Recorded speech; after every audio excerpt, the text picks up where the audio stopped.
أهلا بك. تيموسبتين هو دواء شائع الاستخدام في صورة شراب سيروب، ويصنف عادة ضمن الأدوية العشبية التقليدية أو المكملات التي تستخدم لتخفيف أعراض الجهاز التنفسي. المادة الفعالة ودواعي الاستعمال. المادة الفعالة الرئيسية هو مستخلص سائل من أوراق وأزهار الزعتر ثيموس فولغاريس ثيم. تصنيف المادة: خلاصة الزعتر معروفة بخصائصها المطهرة أنتيسبتيك والمحللة للمخاط وطاردة للبلغم expectorant.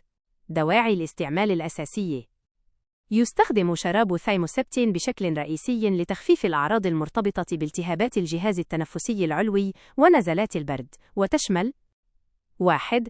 السعال كف، خاصة السعال المصحوب ببلغم توغراس، حيث يساعد على إذابة وطرد المخاط. 2. آلام وتهيج الحلق مودوغورج، بفضل خصائص الزعتر المهدئة والمطهرة. 3. البحة أو خشونة الصوت أنغوما. ملاحظات هامة: الاستخدام التقليدي: يعتبر هذا الدواء طباً عشبياً تقليدياً، ويعتمد في استخدامه على تاريخ استخدامه الطويل في تخفيف الأعراض المذكورة. المحتويات الإضافية: يحتوي الشراب على مواد مثل السكروز سكر والإيثانول كحول، لذا يجب أخذ ذلك في الاعتبار خاصة لمرضى السكري أو الأشخاص الذين يتجنبون الكحول. الجرعات تختلف حسب العمر للبالغين والمراهقين، والأطفال من سن 2 أو 3 سنوات وما فوق، ويجب الالتزام بالجرعة المحددة في النشرة المرفقة أو حسب إرشادات الصيدلي الطبيب. متى تستشير الطبيب؟